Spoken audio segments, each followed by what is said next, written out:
IQ. तो सबसे पहले हमारे सभी प्यारे प्यारे स्टूडेंट्स को हमारा प्यार भरा गुड मॉर्निंग। आज हम आपके लिए परमाणु संरचना का पार्ट 5 लेकर के आए हैं, जिसमें रदरफोर्ड के परमाणु मॉडल पर बात करेंगे।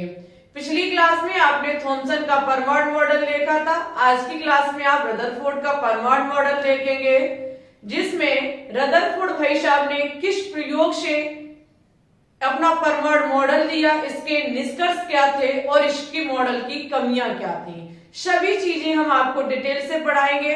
और ये इंपॉर्टेंट मॉडल है, क्योंकि वनडे एग्जाम हम किसी को भी देख लें, सभी में एक ना एक क्वेश्चन जरूर पूछा जाता है। ठीक है, सभी विद्यार्थी अपनी कॉपी पेन को उठा लेंगे। जैसे जैसे हम चीजों को पढ़ाते चलेंगे, मेरे साथ कॉपी में नोट डाउन करते रहेंगे। देखिए, ये मॉडल इतना ज्यादा कीमती है कि अगर आप इसको सीख गए तो आगे जो बोर का मॉडल है और भी मॉडल है, उनको समझने में थोड़ी आसानी हो जाएगी। और थॉमसन के परमाणु मॉडल से रदरफोर्ड का परमाणु मॉडल बिल्कुल अलग है। ओके, तो जैसा कि सभी स्टूडेंट्स को पता है कि मॉडल देने का सबसे बड़ा इरादा क्या था, परमाणु के मॉडल क्यों बने, ये मॉडल हमको क्यों पढ़ने होते और मॉडल को क्यों दिया गया, सबसे बड़ा क्वेश्चन उठता है। तो आपको पता है कि हमारी कैथोड किरणों से इलेक्ट्रॉन की खोज हुई और एनोड किरणों से प्रोटॉन की खोज हुई। ठीक है, अब हमने समझा, जाना, सीखा कि परमाणु में इलेक्ट्रॉन और प्रोटॉन होते, उस टाइम न्यूट्रॉन नहीं थे। अब वैज्ञानिकों के मन में सवाल उठने चालू हो गए कि परमाणु में ये इलेक्ट्रॉन प्रोटॉन होते कहाँ हैं। सपोज दैट कोई भी दीवार बनी खड़ी हुई है, हम जानना चाहते हैं ये दीवार किससे बनी है। तो भाई हमें यहाँ 3-5 करना पड़ेगा। हम दीवार को तोड़ेंगे, दीवार को तोड़ने के बाद अगर ईंट निकलती है तो ईंट से बनी है, पत्थर निकलता है तो पत्थर से बनी है। उसी प्रकार से वैज्ञानिक जानने का प्रयास कर रहे थे कि परमाणु जो है वो किससे बना हुआ है और परमाणु में क्या होता है और कहां पर होता है, ये सारी चीज जानने का प्रयास कर रहे थे। जहां पर रदरफोर्ड जो वैज्ञानिक थे, उन्होंने अपना अल्फा कण प्रकीर्णन प्रयोग किया, जिसके थ्रू उन्होंने बताया कि परमाणु में इलेक्ट्रॉन और प्रोटॉन कहां होते हैं। सबसे पहले हम इनका प्रयोग पढ़ेंगे। इन्होंने प्रयोग कैसे किया, उस प्रयोग से निष्कर्ष क्या निकले और निष्कर्ष के बाद हमें परिणाम देखने को क्या मिला, और वहीं पर हम देखेंगे कि इस मॉडल की कमियां क्या है। सारी चीजें हमको पढ़नी होंगी। हेडिंग लगाएंगे सभी विद्यार्थी, रदरफोर्ड के अल्फा कण प्रकीर्णन प्रयोग। लगा लीजिए हेडिंग। सबसे पहले हम इनका प्रयोग पढ़ेंगे। रदरफोर्ड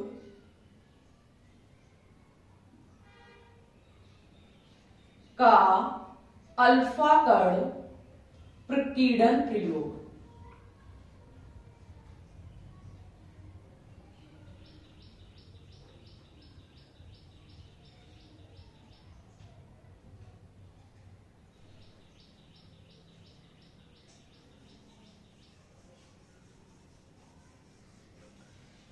बहुत ज्यादा कीमती भाई मॉडल है ये आपका। अगर हम इस मॉडल की बात करें तो रदरफोर्ड का कहने का मतलब था कि कहीं से हम एक परमाणु को ले लें, कहीं से हम एक परमाणु को ले लें और उस परमाणु पर हम किसी ऐसी चीज की बौछार करें या हम उस पर किसी ऐसी चीज को फेंकें जिससे कि वो परमाणु हमारा टूट जाए। और परमाणु अगर टूट जाएगा तो हम पता कर लेंगे कि परमाणु किससे मिलकर के बना है और कौन सी चीज कहां है। ये रदरफोर्ड के दिमाग में था। उन्होंने कहने का प्रयास किया कि कोई भी पदार्थ है, माना कि कोई भी पदार्थ है, वो कई परतों से मिलकर के बना होता है। जो पदार्थ होते हैं वो परतों से मिलकर के बने होते हैं, ऐसा कुछ कहना था हमारे वैज्ञानिक रदरफोर्ड का। उन्होंने कहा कि हम किसी भी सपोज दैट कागज को ही ले लें तो कागज पर कई लेयरें होती हैं। ठीक है, जैसे कहा जाता है ये एक हमारा पदार्थ है और जब हम इसको तोड़ेंगे तोड़ेंगे तोड़ेंगे तो इसकी एक लेयर निकाल लेंगे, जो वो एक परत हमको प्राप्त होगी वही हमारा परमाणु होगा। फिर मुझे जो करना है वो बस ओनली ऑन एक लेयर पर करना है। वो एक लेयर, एक परत ही हमको बताएगी, क्योंकि वो एक परत हमारी परमाणु है और उसको जब हम तोड़ेंगे तब हम जानेंगे कि इसमें इलेक्ट्रॉन प्रोटॉन कहाँ है। ठीक है, उन्होंने कहा, हमने सोचा समझा और आगे बढ़ने का प्रयास किया। जब हम आगे बढ़े तो रदरफोर्ड ने क्या काम किया, उन्होंने कहा कि कोई ऐसी चीज ली जाए जिसे पीट पीट पीट पीट करके बिल्कुल पतली चादर इसकी ले ली जाए और इतना पीटा जाए उस चीज को जिससे कि उसकी एक परत हमें प्राप्त हो जाए जो अंतिम परत हो। और अंतिम परत का मतलब परमाणु का होना, क्योंकि हम मार्केट में तो परमाणु को नहीं खरीद पाएंगे। परमाणु एक अत्यंत सूक्ष्म कण होता है ना भाई ना, ये मार्केट में नहीं मिलेगा, मिल भी जाएगा तो हाथ में नहीं पकड़ पाएंगे, हम देख नहीं पाएंगे। तो उन्होंने कहा कि कोई परत ली जाए और परत को पीट पीट करके उसकी सिंगल परत निकाल ली जाए, हम मानेंगे ये परमाणु है। उन्होंने कहा चलो ठीक है, हम प्रयोग करना स्टार्ट करते हैं। रदरफोर्ड भाई साहब के कुछ शिष्य थे, गीगर और मास्टर जो हमारे उनके शिष्य थे, उन्होंने क्या काम किया, रेडियो एक्टिव पदार्थ लिया। समझिएगा मेरे साथ, उन्होंने एक रेडियो एक्टिव पदार्थ लिया। रेडियो एक्टिव पदार्थ का मतलब, रेडियो एक्टिव पदार्थ क्यों लिया, रेडियो एक्टिव पदार्थ जो होते हैं वो अल्फा, बीटा और गामा किरणों को देते हैं। ठीक है, रेडियो एक्टिव पदार्थ, रेडियो एक्टिव पदार्थ से अल्फा बीटा गामा किरणें निकलती हैं, लेकिन उन्होंने ऐसा हमारा रेडियो एक्टिव तत्व लिया जिससे ओनली ऑन अल्फा किरणें निकल रही थी। ठीक है, ये किरणें हमारी अल्फा किरणें इस रेडियो एक्टिव तत्व या रेडियो एक्टिव पदार्थ से निकल रही थी। उन्होंने क्या काम किया, इन किरणों को एक पुंज में ले जाने के लिए लेड का बॉक्स लगा दिया।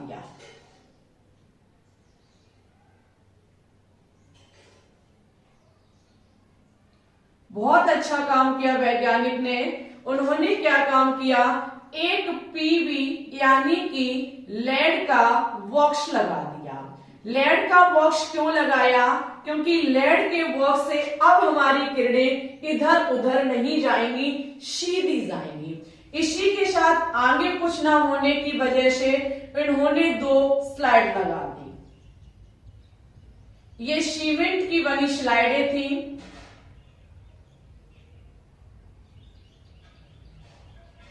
उन्होंने क्या काम किया, 2 स्लाइडें लगा दी।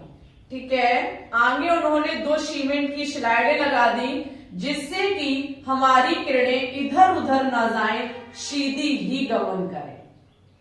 ठीक है, हमारी किरणें इधर उधर वाली जा सकती है, लेकिन उन्होंने कहा कि ऐसी किरणें मुझे निकालनी है जो सीधी जाए। आगे वैज्ञानिक ने क्या काम किया, यहां एक सोने की पन्नी या फिर सोने की चादर लगा दी। समझते रहिएगा, इनका प्रयोग क्या था, इन्होंने क्या काम किया, एक रेडियो एक्टिव पदार्थ लिया, ये रेडियो एक्टिव पदार्थ अल्फा कण को निकाल रहा था। ठीक है, यहां से अल्फा कणें निकल रही थी। उन्होंने इस रेडियो एक्टिव पदार्थ को बॉक्स, लेड के बॉक्स में बंद कर दिया जिससे किरणें इधर उधर ना जाए। आगे सीमेंट की 2 स्लाइडें लगा दी जिससे कि आगे का भी रास्ता सीधा रहे। और सामने यहाँ क्या काम किया, उन्होंने सोने की पन्नी लगा दी। सोने की पन्नी क्यों लगाई, क्योंकि सोने की पन्नी, आपको पता है सोने एक आघात वर्धनीय तत्व होता है जिसे इतना पीटा जा सकता है, इतना पीटा जा सकता है कि इसका अंतिम परमाणु निकाल सकते हैं हम। और यही एक ऐसा तत्व है जो जितना पिटेगा उतना ही फैलेगा। हमने सोने की पन्नी को क्या काम किया, पीट पीट करके फैला लिया और इसका अंतिम परमाणु निकाल लिया। ठीक है, हमने क्या काम किया, इस सोने की पन्नी को यहाँ पर लगा दिया क्योंकि इसमें फैलाव ज्यादा होता है और हम इसे पीट पीट करके एक चादर का रूप भी दे सकते, आघात वर्धनीय तत्व है। और यही एक ऐसा तत्व है जिसकी हम एक परत निकाल सकते, एक अंतिम लेयर निकाल सकते हैं। ठीक है, सोने की हमने पन्नी लगाई और क्या काम किया गया, अब वैज्ञानिक ये देखना चाह रहे थे कि जब यहां से अल्फा कण जाएंगे तो यहां क्या होगा। ऐसा भी हो सकता है कि इससे टकराए कण आगे निकल जाए, फिर आगे ये कहां जाएंगे, इसलिए उन्होंने क्या काम किया, इसलिए उन्होंने स्फुरदीप्त पदार्थ या हम कहें फोटोग्राफिक प्लेट लगा दी। फोटोग्राफिक प्लेट जिस पर जिंक सल्फाइड का लेपन था। अगर किरणें आगे निकलेंगी तो इस जिंक सल्फाइड के प्लेट पर या इस फोटोग्राफिक प्लेट पर चमक उत्पन्न हो जाएगी। ऐसा ही कुछ उन्होंने इधर साइड भी किया कि ऐसा भी हो सकता है कि पीछे साइड कुछ किरणें गिरे आकर के, तो उन्होंने इधर भी जिंक सल्फाइड की क्या काम किया, प्लेटें लगा दी या फिर फोटोग्राफिक प्लेट लगा दी जिसमें जिंक सल्फाइड का लेपन था। अब वैज्ञानिक ने अपना प्रयोग प्रारंभ किया।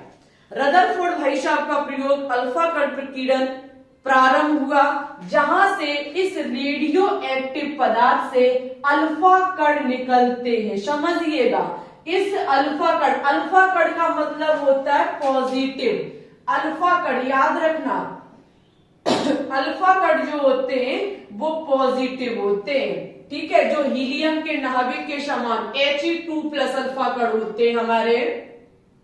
जब यहां से अल्फा कण निकलते हैं, सोने की पन्नी पर टकराते, तो यहां क्या होता है, अब हम आगे बढ़ेंगे। ये प्रयोग था रदरफोर्ड का, जिसमें उन्होंने एक रेडियो एक्टिव पदार्थ लेड के बॉक्स में बंद किया और इधर उधर स्लाइडें लगाकर सोने की पन्नी को आगे रखा, जिस पर उन्होंने अल्फा कण की बमबारी की, अल्फा कण की बौछार की। आगे हमारी फोटोग्राफिक प्लेटें लगी हुई थी, अगर किरणें सामने जाएंगी तो इस फोटोग्राफिक प्लेट पर चमक उत्पन्न होगी। जैसे ही उन्होंने अल्फा कण की बमबारी की, बौछार की, तो उन्होंने सोने की पन्नी पर देखा कि कुछ किरणें इस सोने की पन्नी को भेदती हुई आगे सामने निकल जाती हैं, जो इस हमारे क्या काम करते हैं, इस फोटोग्राफिक प्लेट पर चमक उत्पन्न हो जाती है। अधिकांशता किरणें जो थी वो सामने निकल रही थी और इस सल्फाइड की परत पर चमक उत्पन्न हो रही थी। ठीक है, फिर उन्होंने कुछ ऐसा भी देखा कि कुछ किरणें जा रही हैं और हल्का सा विक्षेपित होकर एक छोटे से कोण पर विक्षेपित होकर के ये इधर उधर दिशा में जा रही है। वैज्ञानिक रदरफोर्ड ने यह भी देखा कि कुछ किरणें सामने जाती हैं, जिस दिशा में और भयंकर वहां पर कुछ पदार्थ उन्हें मिलता है, वो अपने ही दिशा में वापस लौट आती है। ये भी वैज्ञानिक ने देखा, तो उन्होंने इसके चलते कुछ निष्कर्ष निकाला। उन्होंने बताया कि ऐसा क्या हो सकता है, क्योंकि सोने की पन्नी का मतलब उन्होंने परमाणु को लिया। ठीक है, परमाणु पर ये सोने की पन्नी जो है वो प्रकार से हमारा परमाणु है। परमाणु क्यों है, क्योंकि उन्होंने अंतिम परत ली थी सोने की, सोने की पन्नी की उन्होंने अंतिम परत ली। उन्होंने जब अल्फा कणों की बमबारी की, बौछार की, तो उन्होंने देखा अधिकांशतः अल्फा कण सीधे निकल जाते, इस फोटोग्राफिक प्लेट पर चमक उत्पन्न करते हैं। कुछ अल्फा कण थोड़े से अपने मार्ग से विचलित होकर के इधर उधर निकल जाते हैं और कुछ अल्फा कण क्या काम करते, यहाँ टकराते हैं इस पन्नी पर और इतना भयंकर इनके रास्ते में कोई पदार्थ इनको मिलता है, जिसके चलते ये जिस रास्ते से आए उसी रास्ते से वापस हो जाते हैं। उन्होंने कहा चलो हम इसका कुछ निष्कर्ष निकालते हैं। उन्होंने फिर इसका निष्कर्ष निकाला। उन निष्कर्षों को हम यहाँ नोट डाउन करेंगे। सभी विद्यार्थी स्टेप बाय स्टेप चीजों को पढ़ेंगे, लेकिन एक बार इसकी स्क्रीनशॉट लेंगे, हम इसको साफ करेंगे, उसके बाद इनके निष्कर्ष के बारे में पढ़ाएंगे। ठीक है, तो चलिए, जो अभी हमने आपको प्रयोग करके दिखाया था, सबसे पहले हम उन चीजों को पॉइंटों में आपको बताएंगे और उसके बाद देखेंगे कि इसका निष्कर्ष क्या निकला, यानी कि जो प्रयोग किया था अल्फा कट प्रकीर्णन प्रयोग, इसका बाद में निष्कर्ष क्या निकला। सबसे पहले रदरफोर्ड ने सन 1911 में अल्फा कट प्रकीर्णन प्रयोग किया। जो ये प्रकीर्णन का प्रयोग किया था अल्फा कट प्रकीर्णन प्रयोग, जिसमें अल्फा कणों की बौछार की गई थी, ये सन 1911 ईस्वी में हुई थी। ठीक है, रदरफोर्ड ने मोटी सोने की पन्नी ली और इस पर अल्फा कण की बौछार की।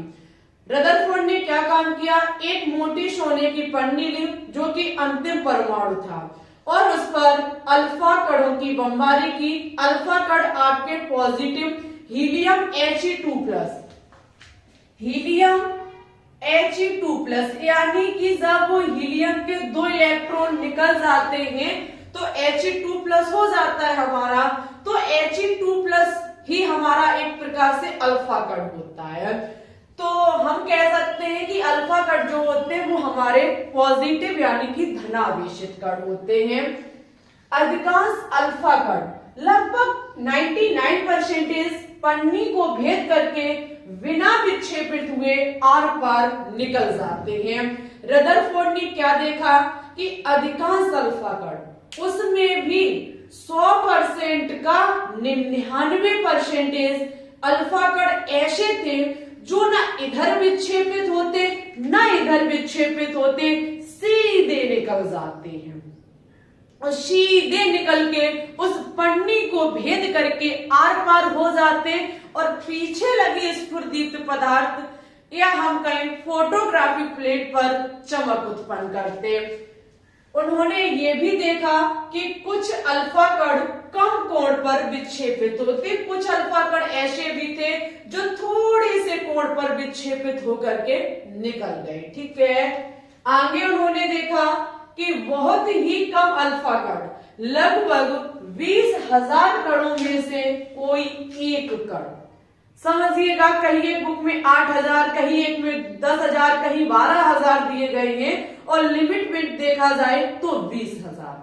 20,000 कणों में से कोई एक ऐसा कण था जो कि अपने मार्ग में टकराकर पुनः ही अपने मार्ग पर लौट आता है, यानी कि कुछ अल्फा कण पन्नी को भेदकर सीधे निकल गए, कुछ अल्फा कण थोड़े से कोण पर विक्षेपित हो गए और निकल गए, कुछ अल्फा कण 20,000 में से कोई एक ऐसा कण भी था जो जाता था और पुनः अपने ही मार्ग पर टकरा करके वापस लौट आता था।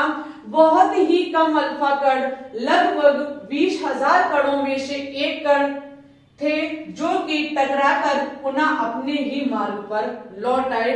ऐसा कुछ देखने को मिला अल्फा कण प्रकीर्णन प्रयोग जब हुआ था। उन्होंने कुछ ऐसा देखा, जब इतना सब हुआ तो उन्होंने क्या काम किया, इसके निष्कर्ष निकाले कि यहां से हमें क्या क्या प्राप्त हो सकता है। तो उन्होंने कहा कि ऐसे अल्फा कण जो पन्नी को भेद करके आगे निकल रहे थे, आर पार हो रहे थे, तो हम कह सकते हैं कि परमाणु का अधिकांश भाग खोखला होता है। परमाणु एक गोलाकार संरचना है, इट्स ओके, हमको भी पता है। उन्होंने कहा कि अल्फा कणों का आर पार हो जाना यानी कि परमाणु का खोखला होना। परमाणु खोखला हिस्सा कुछ इसमें होता है, जैसे कि ये हमारा परमाणु जो एक गोलाकार संरचना है, उन्होंने कहा कि जो कण इसको भेद करके आर पार निकल रहे थे, हम कह सकते हैं कि परमाणु का अधिकांशता भाग खोखला होता है, तभी तो ये कण टकराते हुए सीधे निकल गए। फिर उन्होंने कहा कि परमाणु में कुछ धनावेशित एवं भारी कण उपस्थित है। ऐसा उन्होंने तब कहा जब हुआ क्या कि कुछ कण विक्षेपित हो रहे थे। उन्होंने कहा कि कुछ ऐसे कण भी थे जो जा रहे थे और अपने मार्ग में कम कोण पर विक्षेपित होकर के निकल रहे थे। कैसे विक्षेपित होकर के निकल रहे थे? उन्होंने कहा कि इस परमाणु में कोई ना कोई भारी कण भी उपस्थित है, ये भारी कण जो है यही हमारे पदार्थ, ये जो हमारे कण जा रहे हैं उनसे टकरा रहे हैं और थोड़े से कोण पर विक्षेपित हो रहे हैं, ऐसा उनके द्वारा कहा गया। और उन्होंने ये भी कहा कि जो वो भारी कण है जिससे हमारे कण टकरा करके विक्षेपित होकर के निकल रहे हैं वो कण हमारा धनावेशित है। अच्छा, उन्होंने ऐसा क्यों कहा कि धनावेशित है? उन्होंने इसलिए कहा क्योंकि अल्फा कण हमारे कैसे होते हैं, अल्फा कण हमारे पॉजिटिव यानी कि धनावेशित होते हैं। तो मार्ग में इन्हें कोई धनावेशित चीज ही मिली होगी तब ही ये विक्षेपित हुए, क्योंकि प्लस प्लस एक दूसरे को प्रतिकर्षित करता है। उन्होंने कहा कि यहाँ पर हमारा कोई धन चार्ज होगा जिससे हमारे अल्फा कण हल्के से टकराने होंगे और अपने मार्ग से थोड़े से विक्षेपित हो गए, ये उन्होंने कहा। आगे उन्होंने कहा कि परमाणु में कोई धनावेशित कण है जिसके कारण विक्षेपण होता है। इस धनावेशित भाग को रदरफोर्ड ने नाभिक की संज्ञा दी। आज का सबसे कीमती पॉइंट, रदरफोर्ड वैज्ञानिक ने कहा कि इस परमाणु में, जो कि इस परमाणु में कोई धनावेशित कण है जिसके कारण हमारे अल्फा कण जाते हैं और विक्षेपित होकर के या हम कहीं टकराकर अपने ही मार्ग में वापस लौट आते हैं, क्योंकि अधिकांश अल्फा कण सीधे निकले, ज्यादातर 99% अल्फा कण सीधे निकले। उन्होंने कहा परमाणु का अधिकांश भाग खोखला होता है। फिर उन्होंने कहा कुछ ऐसे भी अल्फा कण थे जो टकरा करके कम कोण पर विक्षेपित हो रहे थे। तो उन्होंने कहा कि मार्ग में कोई धनावेशित भारी कण है जिसके कोने से टकराने होंगे और विक्षेपित होकर के निकल गए होंगे। फिर उन्हें यह भी देखने को मिला कि हजारों में से कोई एक कण जो टकराता है और अपने ही मार्ग में वापस लौट आता है। तो उन्होंने कहा कि इस परमाणु के बीच में कोई धनावेशित भाग है जिसके कारण हमारे अल्फा कण जाते हैं और इस बीच वाले मार्ग पर टकराते और अपने ही मार्ग पर वापस लौट आते, क्योंकि अल्फा कण हमारे धनावेशित हैं और रास्ते में इनको धनावेशित चीजें मिल रही है जिसके कारण ये वापस लौट रही है। ऐसा कहा गया रदरफोर्ड के द्वारा, ठीक है। और कोण का विक्षेपित होना यानी कि इनके साइड से टकरा करके इधर उधर निकल जाना, ये कुछ उनके द्वारा निष्कर्ष निकाला गया। वहीं पर उन्होंने कहा कि जो भारी कण धनावेशित ने मार्ग में मिल रहा है ये हमारा नाभिक है। इन्होंने इस धनावेशित भाग को जो संज्ञा दी वो नाभिक की दी। आपसे कभी पूछा जाए कि नाभिक की डिस्कवरी किसने की, खोज किसने की, तो रदरफोर्ड वैज्ञानिक ने की। उन्होंने इतना कुछ निष्कर्ष निकाल के और हमें प्रोवाइड करा दिया कि लीजिए भाई, हमने जो किया वो ये है, हमने बमबारी की, अधिकांश अल्फा कण निकल गए, हमने कहा परमाणु का अधिकांश भाग खोखला है, जब कुछ कोण से विक्षेपित हुए हमने कहा कि अल्फा कण के मार्ग में कोई भारी कण उनको प्राप्त हुआ जिसके कारण वो विक्षेपित होकर के इधर उधर निकल गए। वहीं पर उन्होंने कहा कि जो अल्फा कण अपने मार्ग से गए और उसी से वापस लौट आए तो इसके बीच में जो भारी कण धनावेशित है वो हमारा नाभिक होगा, पॉजिटिव चार्ज वाला होगा, धन चार्ज उस पर होगा, या फिर कहीं वो कण हमारा धनावेशित है जो बीच में भारी कण प्रेजेंट है जिसके चलते हमारे अल्फा कण टकराने और अपने मार्ग में वापस लौट आए। इतना सब कुछ जब हुआ तब हमारे रदरफोर्ड का परमाणु मॉडल बनके तैयार हुआ। अब हम देखेंगे कि रदरफोर्ड का परमाणु मॉडल है क्या और इसके बाद रदरफोर्ड के परमाणु मॉडल की कमियां क्या है। कमियां भी है, ये रद्द कर दिया गया, ये पूर्ण रूप से स्वीकार नहीं किया गया, इसकी कुछ कमियां भी हैं जिनको अब हम सीखेंगे। इससे पहले हमारी सभी विद्यार्थियों से छोटी सी रिक्वेस्ट है कि भाई साहब आप लोग क्लास कम से कम पूरी वॉच किया करें। आपको कमी कहीं नजर आती है, चीजें समझ नहीं आती हैं, आप कमेंट बॉक्स में हमें बता सकते हैं। हम आपके कमेंट का रिप्लाई करेंगे और चीजों को और एक्सप्लेन करने की पूरी कोशिश करेंगे। ठीक है, अधिकांश स्टूडेंट्स का कहना है कि आप ऑर्गेनिक केमिस्ट्री तो बेहतरीन कराती हैं, बहुत ज्यादा बेहतरीन, और समझ में भी आती है। तो हमारी रिक्वेस्ट है कि जो विद्यार्थी ऑर्गेनिक केमिस्ट्री को पसंद कर रहे हैं वो जरा ऑर्गेनिक केमिस्ट्री को अपने दोस्तों में भी शेयर कर देंगे। जहाँ हम ऑर्गेनिक केमिस्ट्री लगातार चला रहे हैं और सुबह इनऑर्गेनिक केमिस्ट्री भी चला रहे हैं, डबल मेहनत डेली कर रहे हैं, सिर्फ और सिर्फ आप लोगों के कोर्स सीपी नेट को टारगेट रखते हुए। सीपी नेट का हो चाहे वो BHU, RUHS, nursing, pharmacy, paramedical, class 11, 12 सभी को नजर में रखते हुए हम ये कोर्स करा रहे हैं। ये जिंदगी भर का कोर्स है आपका। अब की बार जो हम प्लेलिस्ट तैयार कर रहे हैं वो ऐसी कर रहे हैं कि भविष्य में जो स्टूडेंट इस यूट्यूब चैनल से कभी भी पढ़ेगा वो नाम लेगा जा करके कि हाँ हमने कहीं से केमिस्ट्री पढ़ी थी। आपको बेस्ट से बेस्ट कंटेंट देने का हम पूरी कोशिश कर रहे हैं। इस यूट्यूब चैनल पे ओनली हम अकेले काम करते हैं। वीडियो को बनाना हो, चाहे वो कंटेंट को तैयार करना हो, चाहे आपका वीडियो एडिट करने का काम हो, चाहे अपलोड करने का काम हो, चाहे थंबनेल बनाने का काम हो, चाहे टाइटल डिस्क्रिप्शन, कुछ भी करने का काम हो, हम अकेले करते हैं। ये दो वीडियो का जो काम है वो हम अकेले संभालते हैं। तो वही एक अकेला इंसान इतनी मेहनत आपके लिए कर रहा है तो आपका पूरा हक बनता है सपोर्ट करने का। ठीक है, आपसे हमारी रिक्वेस्ट है कि धमाधम तरीके से वीडियो को फैला दीजिए उन स्टूडेंट्स तक जो स्टूडेंट्स केमिस्ट्री को पढ़ना चाहते हैं, उन्हें क्लासें नहीं मिलती हैं।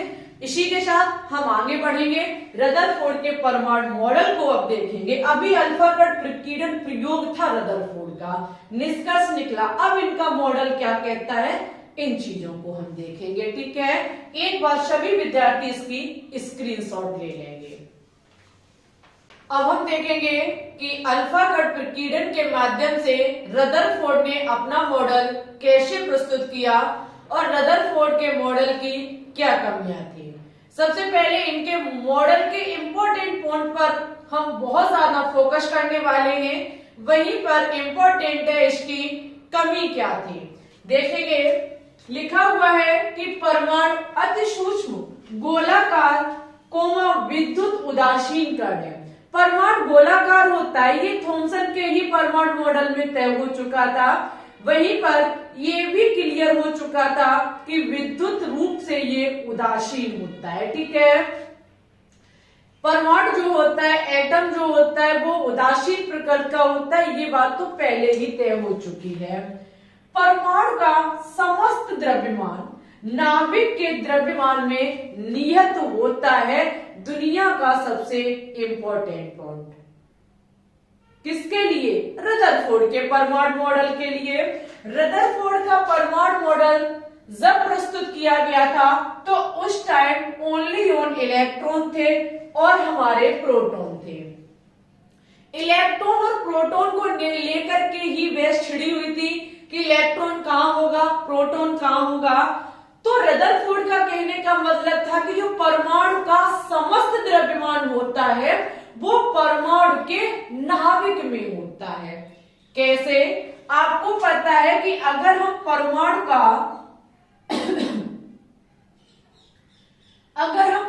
का द्रव्यमान ज्ञात करना चाहें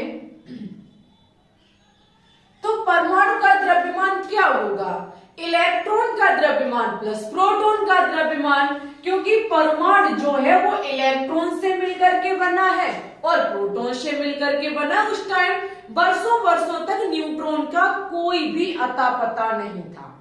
तो वैज्ञानिक परमाणु का द्रव्यमान जब देखने को चले, वो भी रदरफोर्ड भाई साहब की हम बात कर रहे हैं, तो उन्होंने कहा कि परमाणु का द्रव्यमान जो होता है वो प्रोटॉन का द्रव्यमान प्लस इलेक्ट्रॉन का द्रव्यमान होता है।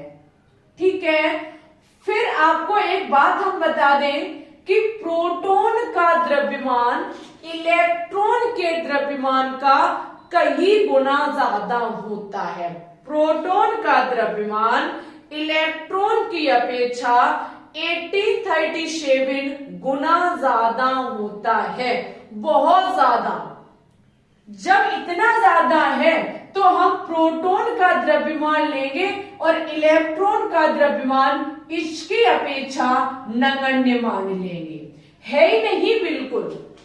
जब हम परमाणु का द्रव्यमान ज्ञात करने के लिए चले तो हमने देखा कि प्रोटॉन का द्रव्यमान प्लस इलेक्ट्रॉन का द्रव्यमान इक्वल टू परमाणु का द्रव्यमान।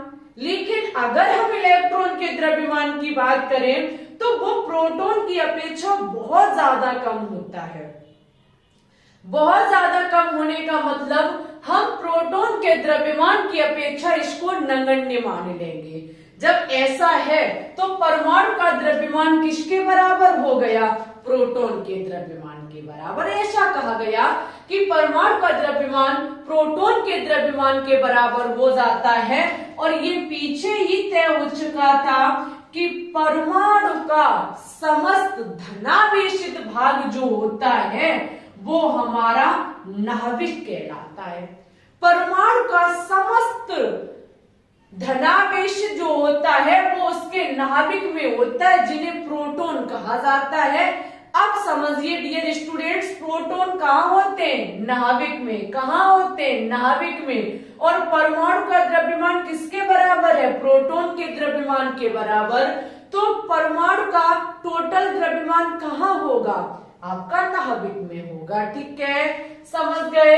अगर हम परमाणु के समस्त द्रव्यमान की बात करें तो ये नाभिक में होता है।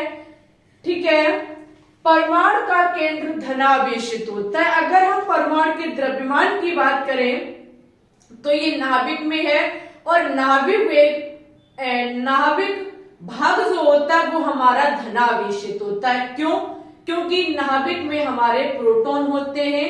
ऐसा कब हमने जाना? जब सोने की पन्नी पर अल्फा कणों की बमबारी की। तो अल्फा कण जब गए और अपने मार्ग पर वापस लौट आए तब हमने जाना, सीखा, समझा कि ये किसी न किसी धनावेशित भाग से टकराने होंगे। उस धनावेशित भाग को रदरफोर्ड ने नाभिक की संज्ञा दी। और हमारे प्रिय स्टूडेंट्स, वो नाभिक जो है उसमें प्रोटॉन होते हैं। आगे लिखा हुआ है परमाणु के नाभिक में प्रोटॉन स्थित होते हैं, जबकि इलेक्ट्रॉन उसके चारों ओर वृत्ताकार मार्ग पर चक्कर लगाते। जैसे ही रदरफोर्ड ने ये नाम लिया कि परमाणु के नाभिक में प्रोटॉन होते हैं, वैज्ञानिकों को बात पच गई। लेकिन भाई साहब, जैसे ही उन्होंने सुना कि परमाणु के नाभिक के चारों तरफ इलेक्ट्रॉन चक्कर लगाते, इतने में वैज्ञानिकों का माइंड पलट गया। उन्होंने कहा चक्कर लगाते, इसका क्या मतलब है? समझना सभी स्टूडेंट्स, बहुत ध्यान से समझेंगे चीजों को। प्रोटॉन नाभिक में होते हैं, ये बात तय हो चुकी थी अल्फा कण की बमबारी जब हुई। प्रोटॉन P प्लस नाभिक। लेकिन जैसे ही वैज्ञानिक रदरफोर्ड ने कहा कि इलेक्ट्रॉन जो होते हैं वो प्रोटॉन यानी कि नाभिक के चारों तरफ वृत्ताकार मार्ग पर चक्कर लगाते हैं, इलेक्ट्रॉनों का चक्कर लगाना, ये बात पची नहीं। उन्होंने कहा इसका क्या मतलब है? इलेक्ट्रॉन चक्कर लगाते हैं, ये कैसे संभव है? तो एक छोटी सी चीज हम फिजिक्स की आपको पढ़ाएंगे, समझिएगा। देखो, आपने फिजिक्स में पढ़ रखा है स्थिर वैद्युतिक बल। स्थिर विद्युत बल क्या होता है? दो आवेशों के बीच लगने वाला बल होता है। ठीक है, दो आवेश के बीच जो बल लगता है वो हमारा स्थिर विद्युत बल होता है। ठीक है, तो रदरफोर्ड का कहने का मतलब था कि प्रोटॉन P प्लस नाभिक में होते और इसके वृत्ताकार मार्ग पर चक्कर लगाता है इलेक्ट्रॉन। लेकिन ये बात बिल्कुल सही नहीं थी। क्यों सही नहीं थी? इसकी कमी कहां रह गई? एक बार कमी पर फोकस करेंगे तब यहां हम चीज को एक्सप्लेन करेंगे। लिखा हुआ है मैक्सवेल के चुंबकीय सिद्धांत अनुसार, वैज्ञानिक जाने पहचाने बहुत फेमस वैज्ञानिक मैक्सवेल के चुंबकीय सिद्धांत के अनुसार यदि कोई आवेशित कण किसी वृत्ताकार मार्ग में घूमता है तो ऊर्जा में सतत कमी होती है। इलेक्ट्रॉन भी एक आवेशित कण है तथा नाभिक के चारों ओर वृत्ताकार मार्ग पर घूमता है, अतः इसकी भी ऊर्जा में सतत कमी होनी चाहिए और इलेक्ट्रॉन को नाभिक पर गिर जाना चाहिए, परंतु परमाणु स्थायी होता है। रदरफोर्ड का परमाणु मॉडल पूरी तरीके से स्थायित्व के बारे में नहीं बता पाया, जहां पर इस मॉडल को अस्वीकार कर दिया गया। समझे? नहीं समझे? समझ लीजिए। इतना जैसे ही उन्होंने कहा कि इलेक्ट्रॉन वृत्ताकार मार्ग पर चक्कर लगाते हैं, तो एक वैज्ञानिक आ गए मैक्सवेल का सिद्धांत। मैक्सवेल का सिद्धांत सभी ने पढ़ा होगा फिजिक्स में। मैक्सवेल का सिद्धांत कहता है कि अगर प्रोटॉन नाभिक में है और उनके आसपास इलेक्ट्रॉन चक्कर लगाते हैं, तो एक समय ऐसा जरूर आएगा जब इलेक्ट्रॉन की ऊर्जा समाप्त हो जाएगी। क्योंकि प्रिय स्टूडेंट्स, जब किसी भी केंद्र के आसपास कोई आवेशित कण चक्कर लगाता है तो उसकी ऊर्जा में कमी आती है। तो इलेक्ट्रॉन भी हमारा आवेशित है जिस पर माइनस चार्ज होता है। तो मैक्सवेल का नियम कहता है कि ये इलेक्ट्रॉन हमारा आवेशित कण है जो कि एक वृत्ताकार मार्ग पर चक्कर लगा रहा है। जब ये वृत्ताकार मार्ग पर चक्कर लगा रहा है तो एक समय ऐसा आएगा कि ये आवेशित कण की ऊर्जा में कमी आ जाएगी। और अगर ऊर्जा में कमी आ रही है, समझना, अगर ऊर्जा में कमी आ रही है तो एक समय ऐसा भी आएगा कि इलेक्ट्रॉन अपने स्थान को छोड़ करके धड़ाम से प्रोटॉन के पास गिरेंगे आकर के। जबकि इससे पहले जब रदरफोर्ड से क्वेश्चन किया गया था कि आपका क्या मतलब है कहने का कि प्रोटॉन नाभिक में हो तो इसके आसपास इलेक्ट्रॉन चक्कर लगाते, इसका मतलब बताइए, ये चक्कर क्यों लगाते, स्थिर क्यों नहीं रहते हैं? ऐसा क्वेश्चन पहले रदरफोर्ड से हुआ। तो रदरफोर्ड ने कहा कि देखो ऐसा है, अगर हमारे इलेक्ट्रॉन चक्कर नहीं काटेंगे तो सभी को पता है कि प्रोटॉन प्लस होता है, इलेक्ट्रॉन माइनस होता है, प्लस और माइनस में अत्यंत प्रेम होता है। ये आएंगे और आपस में मिल जाएंगे, हमारी बात खराब हो जाएगी। उन्होंने कहा इसलिए प्रोटॉन तो स्थायी है, इलेक्ट्रॉन थमता नहीं है, लगातार चक्कर लगाता रहता है। और जब वो एक आवेशित कण दूसरे आवेशित कण के आसपास चक्कर लगाता है तो ये स्थिर विद्युत बल के कारण होता है। ऐसा सब कुछ रदरफोर्ड ने समझाया कि भाई इलेक्ट्रॉन इसलिए नहीं थमता है, इसलिए नहीं रुकता है, चक्कर इसलिए लगाता है कि अगर ये चक्कर नहीं लगाएगा तो प्रोटॉन और इलेक्ट्रॉन प्लस माइनस मिलकर के एक दूसरे के पास चले जाएंगे, हमारा परमाणु अस्थायी हो जाएगा, जबकि परमाणु स्थायी होता है। ये बात भी उनको पता थी, लेकिन बात सही नहीं कर पाए वो, क्योंकि मैक्सवेल का सिद्धांत कहता है कि अगर कोई आवेशित कण वृत्ताकार मार्ग पर चक्कर लगाएगा तो उसकी ऊर्जा में कमी आएगी। ऊर्जा में कमी आना, इलेक्ट्रॉन का नाभिक पर आकर के गिर जाना। एक समय आएगा कि जब इलेक्ट्रॉन की ऊर्जा खत्म होगी और ये धड़ाम धड़ाम धड़ाम धड़ाम करते हुए प्रोटॉन पर आकर के गिर जाएगा। प्रोटॉन पर आकर के गिर जाना परमाणु का अस्थायी हो जाना। जबकि ये तय था कि परमाणु स्थायी कण होता है, परमाणु स्थायी कण से अस्थायी बनना, भाई बात खली नहीं। क्योंकि परमाणु अस्थायी हो जाना ऐसा तो नहीं है कि इसमें अगर इलेक्ट्रॉन प्रोटॉन न्यूट्रॉन आज है कल को खत्म हो जाएंगे, नहीं भाई ये संभव नहीं है।